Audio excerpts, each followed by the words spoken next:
Thank you, Norm. Beyond his talk. Right. It's recording. Okay. Thank you. Hi, everyone. I'm Ricky. I'm just going to open with a quick prayer. Dear God, please help me in sharing my experience, strength, and hope with this group, and let whatever comes out be uplifting through the glory and the good works that you have done through me in my life. And I pray this in your Son Jesus' name. Amen. Okay. Well, I have to start off by saying, I've been in recovery, I guess, almost 34 years, and I haven't actually shared my story more than like 3 or 4 times in any of my groups. I started out years ago and did my first share when I was part of a fairly large group, ACOA, in a city in New Jersey, and that was a big group, and there were over 100 people in the room at that time, and it was a little intimidating, but I made it through, and I felt like I got to a lot of the things that were on my mind and heart at that time. And I think my objective tonight is to sort of share my story in a story fashion, chapter by chapter. And this book is still being written by God, but I'm going to try and give you the Reader's Digest condensed version as much as I can going through this, and give some of the highlights. And if anyone needs to share with me later, we can talk about things, but let me get started. Okay, it's all like they say in The Wizard of Oz, if you're starting on a journey, it's always good to start at the beginning. And my beginning was in Richmond, Virginia in the late 1950s. I grew up in a western suburb, Henrico County, which was still fairly rural at the time when I was there. I was surrounded by a lot of farmland near me, but it was your typical city suburb. My family of origin is that I have 2 siblings. Both my siblings are roughly 5 years apart, and I think my brother is older and my sister is younger. But I think the important note that I had really very little in common with either of them growing up. None of their friends were my friends. None of their interests really were any of my interest, and so it's almost like I'm being dropped into the middle of a family situation, and being almost like an alien amongst people that were my family. It's a lot of family disconnect and a lot of middle child issues surrounded me then. Growing up, I actually had some physical challenges too. I was actually a hyperactive child, and I had medical treatment, Ritalin, that was used at the time for hyperactive kids. One of my sort of painful memories at that time was, I think it was either my first or second grade teacher, because I would get up out of my chair and walk around the room, actually rope tied me to a chair for part of the day. And you think about that. Think of what an educator today, if they tied a kid to a chair with a rope, and might get into. That was definitely something that kind of stuck with me. But Ritalin worked. I'm no longer hyperactive, as you might well know if you know me today. So good for that. I was also super allergic to bee stings.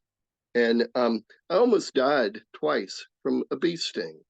I swole up, and I got hard to breathe, and I was taken to the hospital both times. And I spent years of medical therapy building up my immunities, going to the doctor to build up immunities against bee stings. And fortunately today, I can get stung by a hornet or a bee, and it doesn't really have much problem. Norm, you could maybe show picture one of little Ricky if you want to. I've asked Norm to share some family photos of me during this, and there I am, little Ricky, Babaloo, you know. And the good news in my family, and that's fine, Norm, is that I had an extended family that included two cousins that were my age, and that was Robbie and Taylor, my aunt's children. And I didn't see them enough to really call Robbie and Taylor my brothers, but they were like brothers to me. Whenever we got together, there was a lot of joy there. And I loved the time that I spent with those two. Whenever I could go over to my Aunt Susan's house, it was just like, man, we were just free range joy having kids together. And my neighborhood that I grew up in was actually pretty diverse for a white middle class suburb. In my immediate neighborhood, I had Italian neighbors, I had Polish neighbors, I had Irish, Puerto Ricans, and my best friend at the time was Lebanese. And so that, I think that really did have influence on me too. Um, Chapter 2, positive influences in my life included my father, who, if you want to show that, Norm, my father's picture, who encouraged me to play sports and baseball, football, soccer, things like that. Why don't you show those two pictures, Norm, of my sports things, and people can see.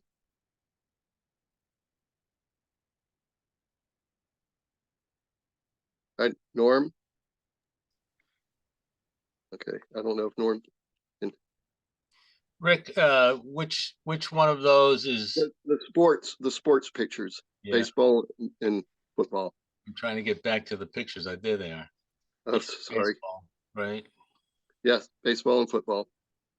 Did I get the share screen? Did I hit that? No. No, Technical difficulties. that's okay. There I am, little leaguer, the Dodgers, and even my left side pants are a little ruffled from the cane. Go to the next one too. And there I am, football. And see if you can pick out little Ricky in that picture. Where is he? He's right in the middle there. Him? And you'll see my friend Roger right next to me. That was my best friend Roger at the time, and we loved playing football together. Um, another thing that my father encouraged me to do was be in Indian Guides. And what was interesting from Indian Guides is my Indian name was Lone Wolf. Lone Wolf. Go figure. Someone who actually had relating issues. Lone Wolf was my Indian name, so I think that has important sort of threads of consistency in my life. I also went to summer camp, and summer camp was fun. 8 or 9 years old, and I remember in one moment in summer camp when the guys were all standing around talking about girlfriends or girls that they liked, and it came my turn to share, and I had to give my answer, and being a creative mind that I had. I don't know if any of you remember Richie Rich comics, but I used to like to read Richie Rich comics. And I said, well, my girlfriend is Gloria. Just like uh, uh, I didn't tell them it was just like uh, Richie Rich's girlfriend, but she was about 5 feet tall, and she had beautiful red hair, and she had freckles.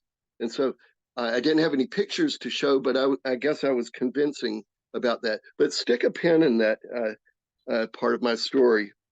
My mom liked to read to all of us. She read stories to me, Christmas stories, the Wizard of Oz books, Grimm's fairy tales, animal stories, Dr. Seuss, adventure stories. She bought me a whole selection of the Hardy Boy books. And I think this helped me growing up develop a creative imagination. Both of my grandparents liked to read, and my paternal grandfather, who I called Norfolk Papa, he lived in Norfolk, Virginia, and so he was my Norfolk Papa. And whenever I went down there, the first place in his house that you'd enter was his grand reading room. And man, he had books everywhere, history books everywhere, and it was really uh, interesting part of the memory I have of him. And I actually have some of his books from that time, history books about Virginia and first editions, and I'm grateful for that. My other grandparents, my maternal grandparents, who I lived closely to, would also be readers, and they were, New York Times bestseller kind of readers. But I would occasionally look and see what they were reading, and as I grew up, I would often ask them if I could borrow the book that they were reading when they were finished. And they lent me a book, and that was really great. And I would always return them on time, of course. But the growing up, also church was part of my life, but it was like middle class kind of. You were expected to go to church and Sunday school. I was baptized in the Baptist tradition, and I participated in youth choir. And music was important to me in my household. When there were good times, and that I remembered it being at home, it was centered around music. Um, and Norm, if you could show a picture of my father, um, uh, I'd appreciate it. Um,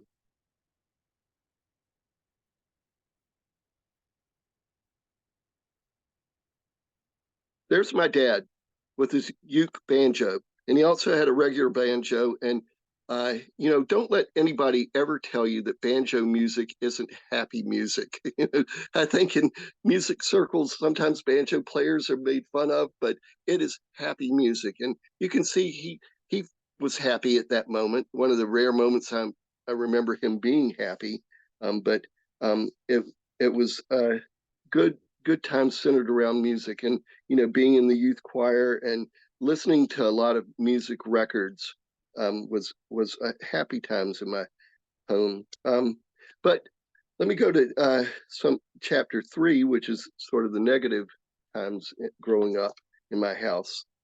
I rarely ever brought friends to my house. It just, underneath, even as a little kid, I just didn't feel comfortable doing that. And later, I grew to understand what some of the behind the things that were going on, why that was so. But at the time, I just couldn't put my finger on it.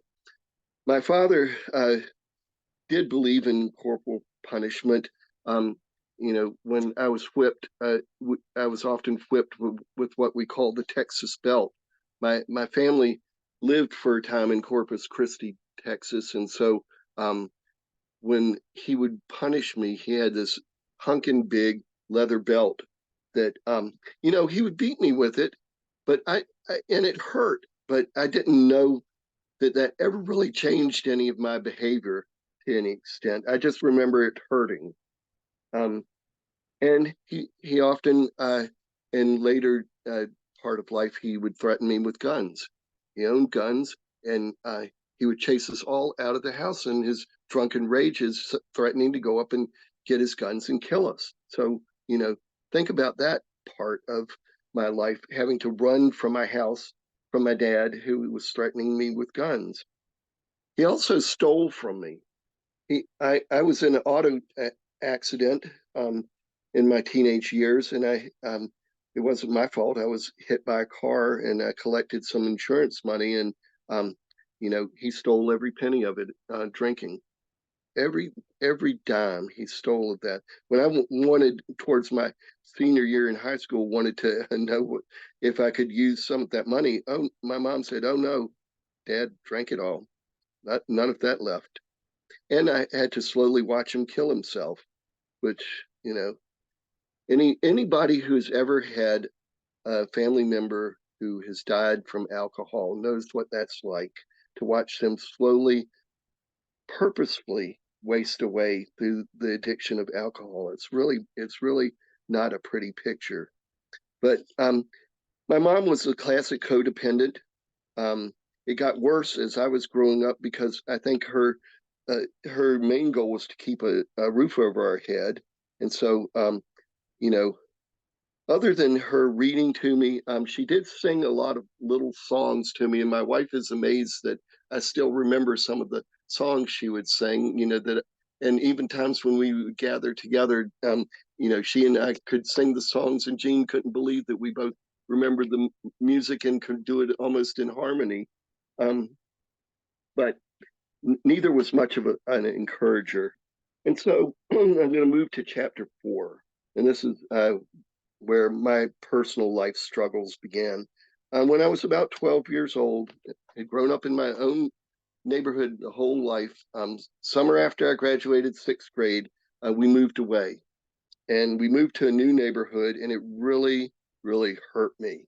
I was being torn away from my friends that I'd grown up with, and I have no real memory of my parents ever sitting down and having a conversation with me of what the new possibilities would be in my life.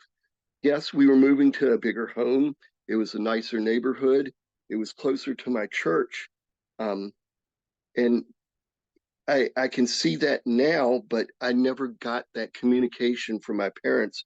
It was just the only thing I remember is that my brother, who was older than me, wanted to finish the last 2 years of high school in a better high school, which it was. It was a better high school. It was one of the best in the state at that time, but Buddy wanted to go to a better high school, so good for him.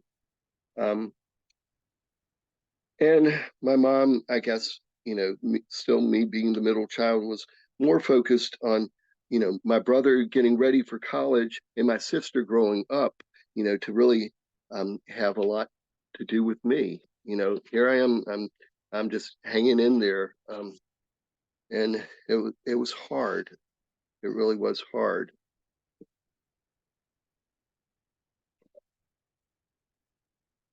You think about that time, 1969, 1970, there was a lot going on in the world. You know, Woodstock had just happened. We had just landed on the moon. Um, my older friend Roger's brother had just come back from Vietnam. He was a medevac helicopter pilot, and he wasn't adjusting well. So I saw that. And um, one moment in my house, my new house, that I just remember, and I've shared some of this before, is, we used to watch Ed Sullivan, on Sunday evenings. And that night, Steppenwolf came on Ed Sullivan. And I watched those guys do Magic Carpet Ride and Born to Be Wild. And I saw my father sitting on the couch, and he was grimacing, and damn hippies. And I just looked over and I said, yeah, yeah, I want to be, that is what I want to be. And it was my first moment that inside of me wanted to rebel, really rebel. And of course, in my new neighborhood, I was introduced to pot and all sorts of drugs. And I'm not really going to go into detail with this, but it, I really, there there wasn't anything at that time that I wasn't doing, and I wasn't doing often. So it was it. I'll get into more of that as I continue here, but um, growing my hair long. I said I wanted to grow my hair long, and I started doing that. But what that did for me in school is it cut me off from sports, because you think back in the late 1960s, early 1970s, coaches there weren't having that hippie stuff on their teams. They weren't having anything below the collar. So that cut me off from playing baseball or football. And I started being labeled an outsider. So, being labeled an outsider, I started migrating to other people like me, you know, and, a lot of it was really dysfunctional. And, I still like to read during that time, but I was reading outsider books. I was in early high school, I was reading books by Carlos Castaneda. I was reading Hunter Thompson. I was reading books, Abby Hoffman, Steal This Book, Jerry Rubin, Revolution for the Hell of It, Mal's Little Red Book. I was reading stuff like that in high school. I read Jack Kerouac, the, you know, beat poets, and I was reading a lot of bizarre science fiction and fantasy at the same time too.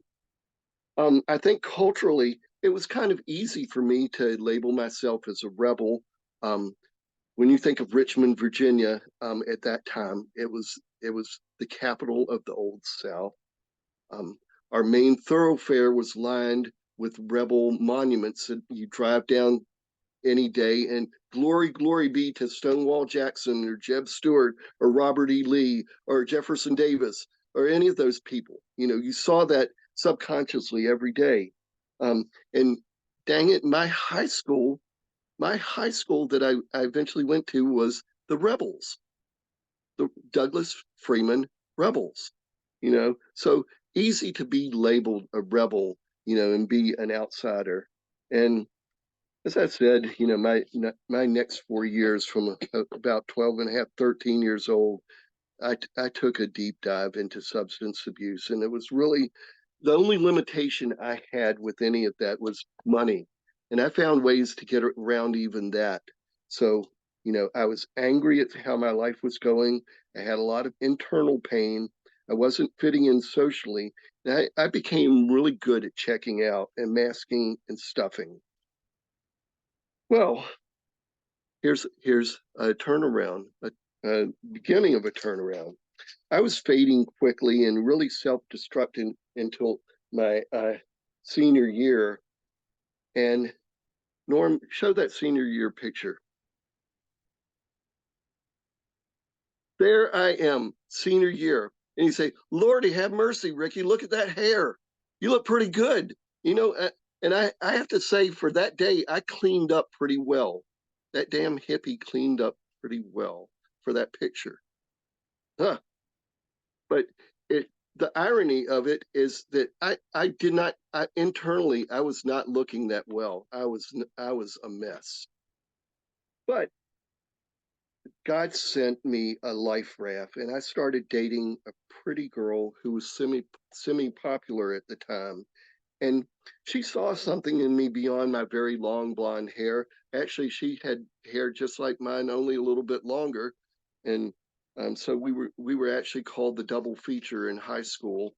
Um, but she saw something beyond me. She saw that I was shy and sensitive and a nice guy.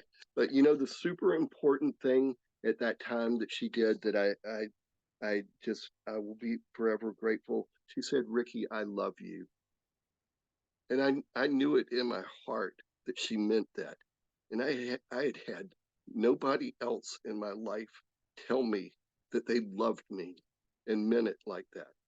I mean, your parents say, "Oh, Ricky, we love you," blah, blah, blah, blah. No, this was a different factor of I appreciated that more. Yeah, it was like a desert, and here comes a rainstorm in the middle of a desert, and you know parched land, and it helped me realize that it was a crossroad for me, and I had a choice to make. I could continue being with the knuckleheads that I had been around, or I could try and do better. And my senior year, I did really well.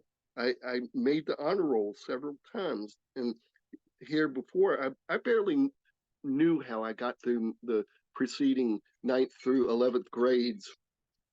And it was really an amazing turnaround. My guidance counselor at that time said, "What happened, Ricky? Why didn't you do this all along?" Well, I'm sorry, I wasn't engaged in life, and I didn't even know how to tell her that. But um, I I turned around in high school, my last year of high school, and I graduated on time. And I forgot to say that my girlfriend at that time loved Tolkien too. We all loved reading Tolkien. There was a group of us just loved Lord of the Rings, and so that made it even better. So I started giving a crap again, and I graduated on time, and I got into college too. But the thing with that is I had to pay my own way, every penny of it. Um, my family wasn't going to help me. There was no financial help. My father was deteriorating rapidly with alcohol, and my mom was just trying to keep a roof over our head, and was finances were chaotic. But I had had a taste of what life would be, you know, without being heavily involved with drugs, and I was determined. Of course, relations like that don't last forever. And my second year of my sophomore year of my undergrad, my father died, and I was the only one with him when he died, and I watched him fade away, finally fade away, and it was very painful, but um, a memorable experience, and I think God had me there with him for a reason at the very end, and I'll get to some of that. I desperately needed to get away. I knew that my brother had gotten away from home and he had gone to University of Georgia. I applied there too and was accepted. I registered during the summer. I worked my butt off for 3/4 of a year to save up enough money to go away. But come right just a couple weeks before the semester started, I got notice from Georgia that they couldn't offer me any financial aid, not nothing. And I'm and my mom said, well, I don't have anything to give you. None of my family members stepped up and said, oh, Ricky, it's okay, we'll find a way to get you something so you don't have to go out and work in a bar, work in the streets, work in a sub shop. We'll help you. But no one did. And what that hurt too, man. That was another body blow. That hurt. You know, I was finally going to get away, but no, didn't happen. But what I realized looking back at that and before too is that what I was doing is I was being a follower. I was being a follower. I wasn't carving my own way, and uh, that that is just what I realized is a pattern. But over the next 2 years, I got back into my old ways of behaving until like 1980, when a friend of mine and I got into, we're going out that summer of 1980, to a nightclub in Richmond, local nightclub. And we walk in and we see this table of very attractive girls.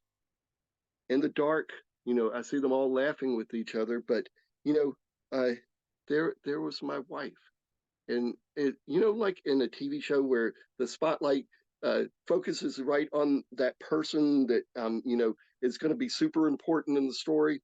That's what my mind was like. I saw her and I said, "Oh Lordy, what a beautiful creature that is." I would, you know, with her in my life, I would be extremely happy. Um, there was my Richie Rich girlfriend, literally beautiful red hair, freckles, laughing, happy. There she was. And so, we sat down, my friend and I ordered a beer, and here comes the message. Too good to be true. Hey, Ricky, those girls want you to come over. There's someone there that wants to talk to you. And I said in my mind and heart, Lord have mercy. Are you kidding me? Hallelujah. And I got up, I walked over, and to my disappointment, it wasn't her, but another other girl sitting there. And so that part of the story had to wait for a bit. But I'm going to fast forward to chapter 7 here quickly. And um, one one year later, 81, after a toxic year of that relationship, and I really started sinking fast again. But this time the rope was a lot shorter, and I had I had never felt this way in my life. I just could not go on another day the way I was living, and so I had just moved out.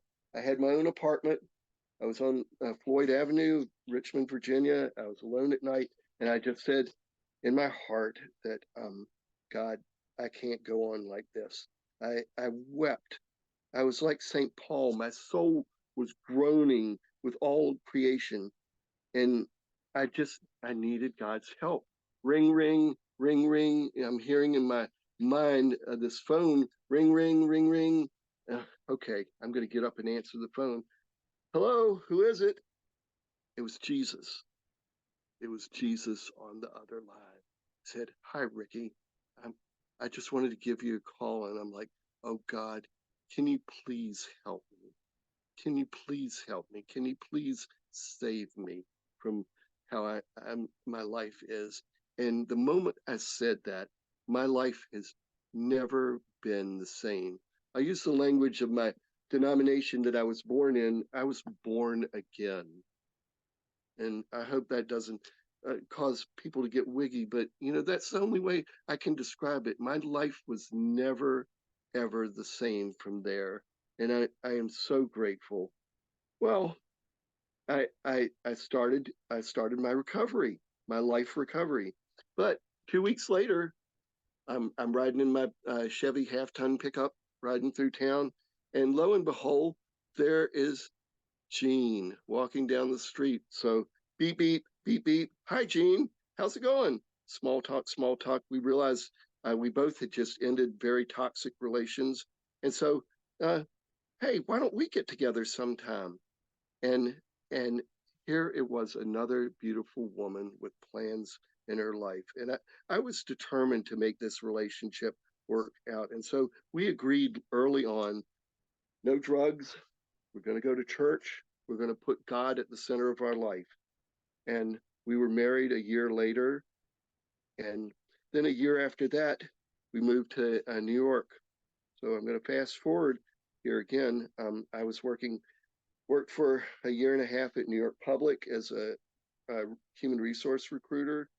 But then I had an opportunity to go to graduate school. And I got to tell you, folks, there were two women at that time. One had been the head of the Schomburg Research Center, and another was my boss at Columbia, who both put into writing that they were gonna say that they knew I could go to graduate school and I could do the work. And I had another person from Virginia write the note too. But these two women who didn't know me from Adam a year ago put into writing, put their professional reputation on the line that said, "Yes, Ricky, you can do it." And we often use that word in recovery, into me see. These two women into me saw and saw I could do it. And then I had to go and meet the dean of the number one library school in the country, Dean Learmont. I had to go have my interview with her. And I can imagine she before I walked in, she had seen my grades, and grades did not do that for me. Grades did not get me into graduate school. It was the recommendation of these people. Then I'm going in to meet the dean. I submitted my application, resume, my story, and she looked at me and heard it, and she said, "Well, I have my doubts too, but I think we're gonna give you a try, and we'll see." And I tell you, at that moment, it was like Popeye eating spinach.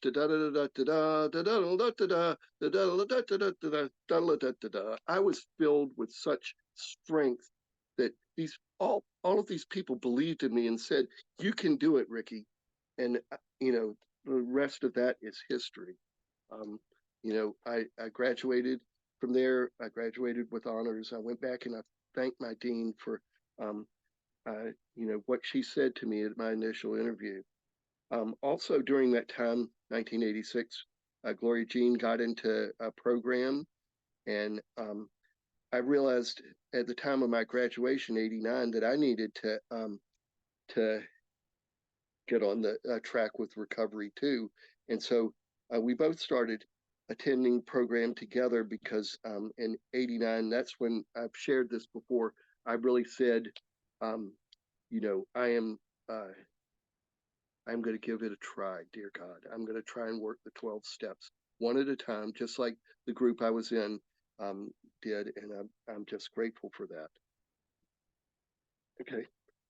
And I'm just grateful that, I've gained so much by being in recovery. You know, I've let go a lot of baggage. I was born again, but I still needed to know how to jettison some of the baggage I was with. Um, so I'm going to fast forward quickly for another 14 years. In 2003, um, I had already started my job where I'm working, and I had the opportunity to go to graduate school again. This time, I was just going to get a certificate, a half degree, six classes. I finished those 6 classes. I go in and talk to my advisor, and I said, "Well, I'm finishing up this semester." And she said, "Oh no, you are not. Oh no, you're not. You were going to finish the whole degree. You were going to get your master's degree here, Ricky." And she said, "You are really smart."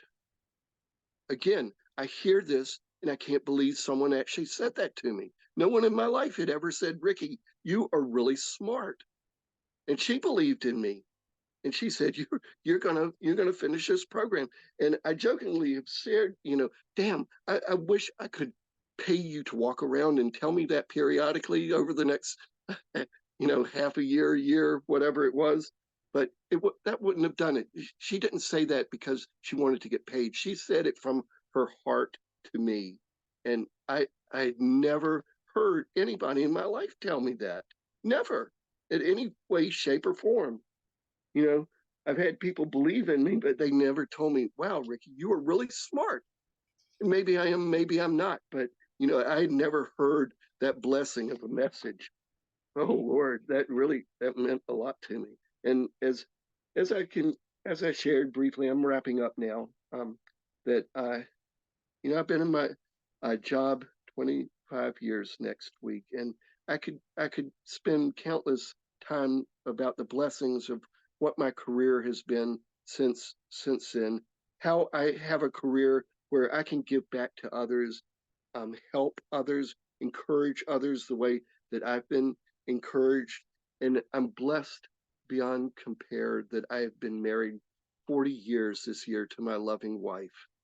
And what a blessing that's been too. That our marriage has had ups and downs like any marriage, but as I said in the beginning, we put God in the center of our marriage. We put our faith, and we were committed to not live the way we had lived before, dysfunctionally. We've made that a commitment. So here I am. Here I am today. I have a witness to share. Um, I I have uh, a story to tell, and I have a hope that God has given me. I know now that I'm loved by others because they've told me so. They have actually told me so. I know I have value. I read it in God's word, and I've felt it in my heart. Um, I know I can make mistakes and I can get back up again with God's help.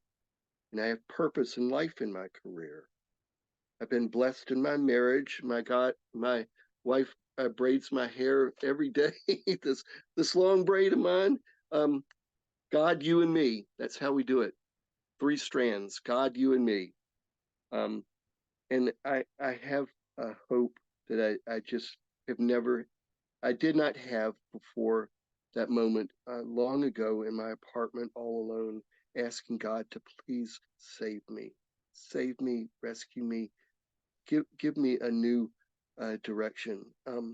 It's and the world each day at a time is it's often not as I would have it, but I accept what God has given me, and I have hope in the challenges that come a day at a time. And that's the way I try and live my life, in the moment and in the present. And He's helped me overcome a lot. So my final thing that I just want to say here is, as you all progress through your life and you have people around you, don't forget to tell them that you love them. Don't forget to tell them how special they are. Sometimes not everybody needs to hear that like I needed to because of some of my issues, but I'll tell you, it can be like a balm to people that really need it, and it can be so helpful. And they will remember. Many people will remember that moment you said that. So, thank you for letting me do my story.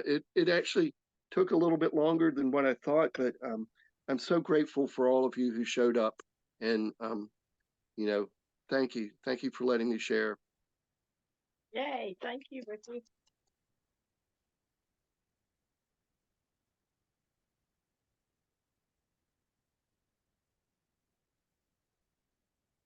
Are they saying anything? Thanks. Thank you, Norm. You bet, Rick. Thank you for sharing. Thank you very much for sharing, Ricky. Thanks for sharing. Ricky.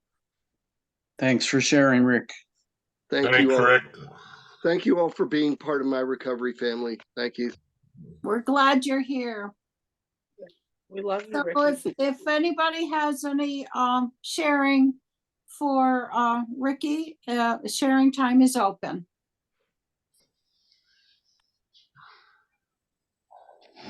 Can I jump in? I'm kind of an interloper. Yeah. Peter. Go right Yes. ahead, Peter. Go ahead, Peter. Yeah, Go that ahead. was really good, Ricky. That was really good. So appreciate it. So I haven't seen Ricky in 40 years, maybe. And we happened to get together again through the miracle of Facebook, okay, social media. We happened to get together again. And so I've seen him twice in the last month after not having seen him in a long time. So it's just been really special. And I appreciate, Ricky, that you brought us together and that you invited me to this event tonight. I don't know any of your friends, but they all seem really, really special and very kind and supporting. And it's just really nice to be with you and to hear your story and to, I don't know that I'm part of your recovery, but I'm happy to be, reconnected with you again. And I appreciate you inviting me to this and having an opportunity to hear your story tonight. So thank you, Ricky. Thank you, Peter. I'm really glad you came. It really means a lot to me. Thank you. Thanks for sharing, Peter. Yes, thank you, Peter. Keep coming back Yeah. as you wish. Yes, indeed. We're here every Wednesday night.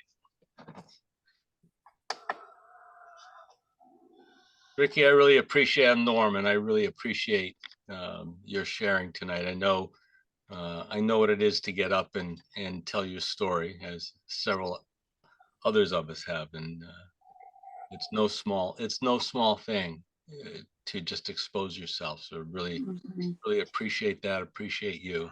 And yeah, we put up with you, but because we love you. Thank you. Thanks, Norm, for sharing. Thank you, Norm. Thanks, Norm. Appreciate it. Thanks, Norm.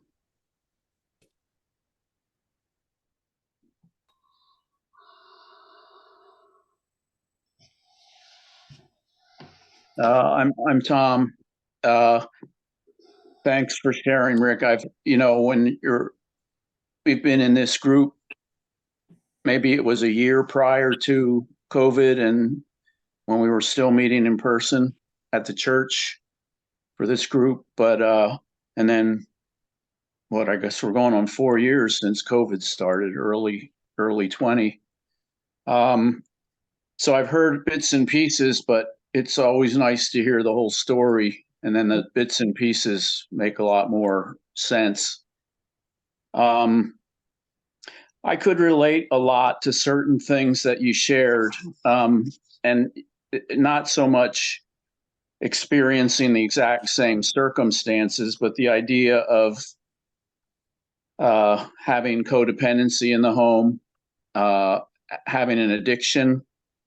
I think in some ways my parents were addicted to Christian service, and I'm not minimizing that it was good.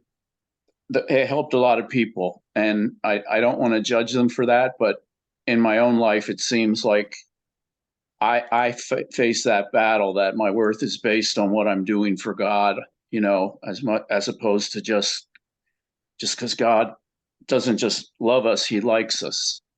You know, he likes us because he don't make junk.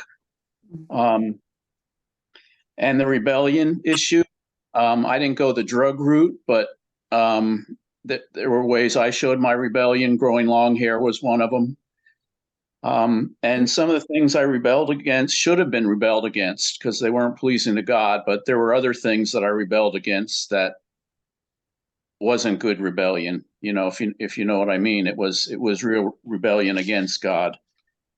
And just the idea of not believing in ourselves. I could relate to that. And I can think of those eureka moments when certain people, some of them in recovery, some of them counselors, have said certain things that just encouraged me. And it's like loads of rocks fall off your shoulders. You know, so I can relate to that.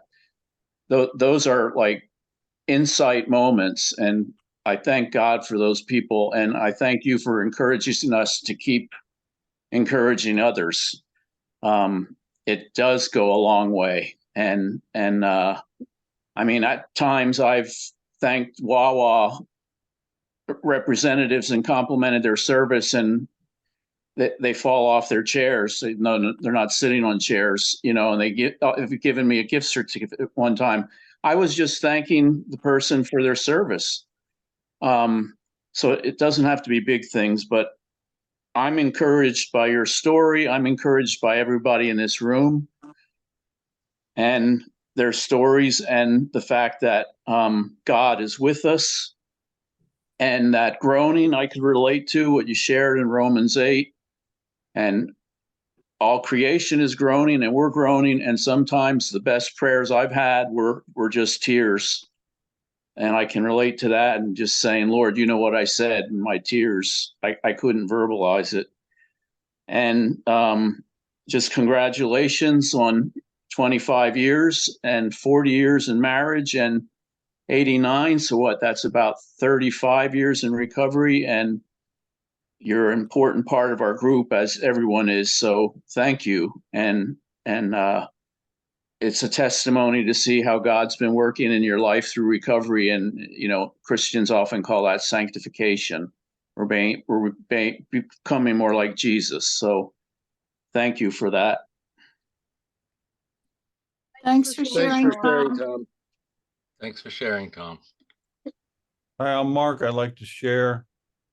I was so inspired to hear the story because it reflects who Jesus is.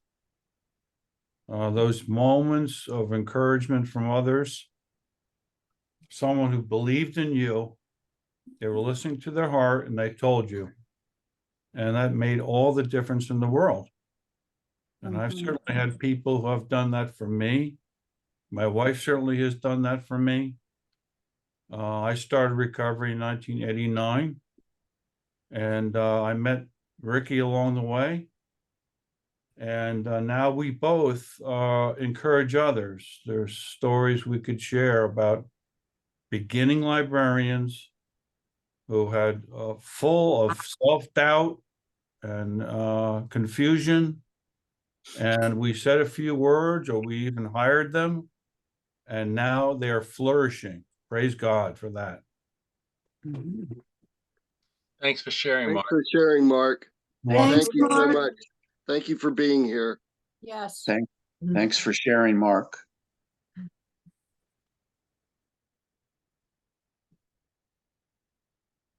Anyone else like to share? Sure, I'll share. I'm GJ, and I'm the Gloria of Ricky's camp dreams, and his little Richie. He's my little Richie. He's my little Richie Lionheart.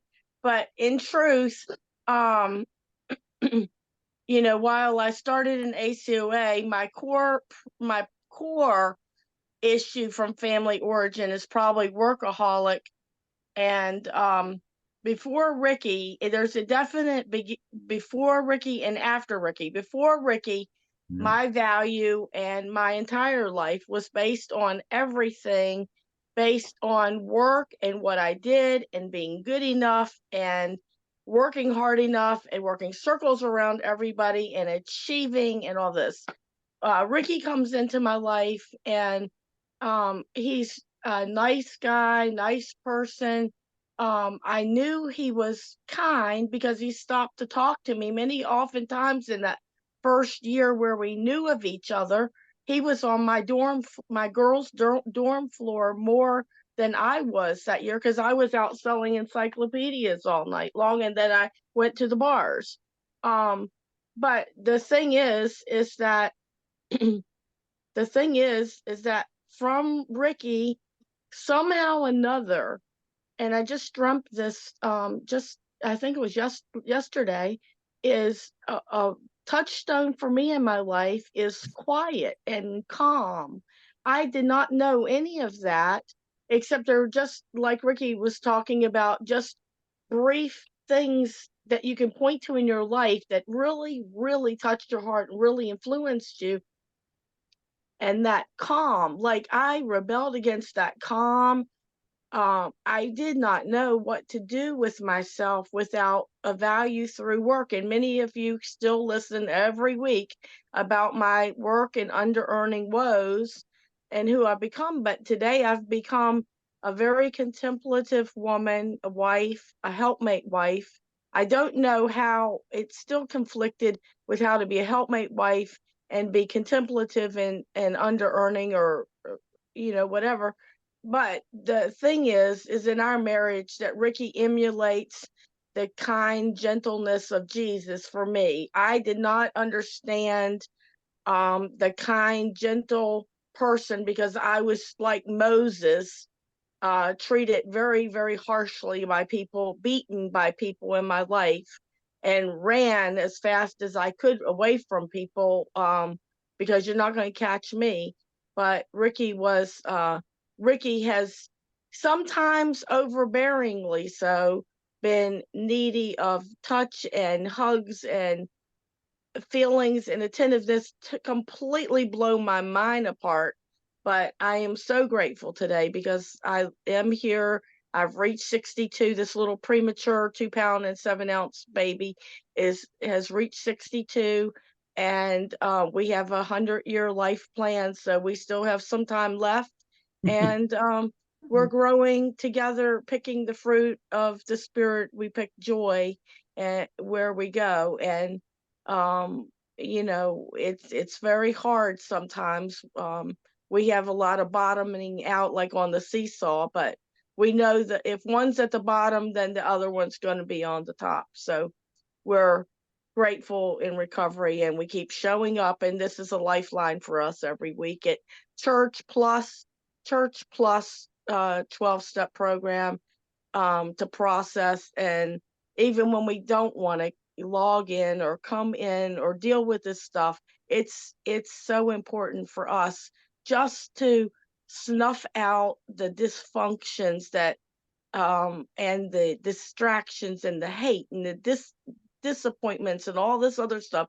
Just 1 hour or 1.5 hours of program and some hugs afterwards helps us to just keep going, and that's all it is. So thank you so much for everyone who came on the call tonight to hear Ricky, and just I love you, Ricky, and I'm sorry I don't say that enough for you, but yes, I do love braiding your hair today, and you are a precious person in my life. Thank you. Thank you. Thank you, Gloria Jean. Thank you, Gloria Jean.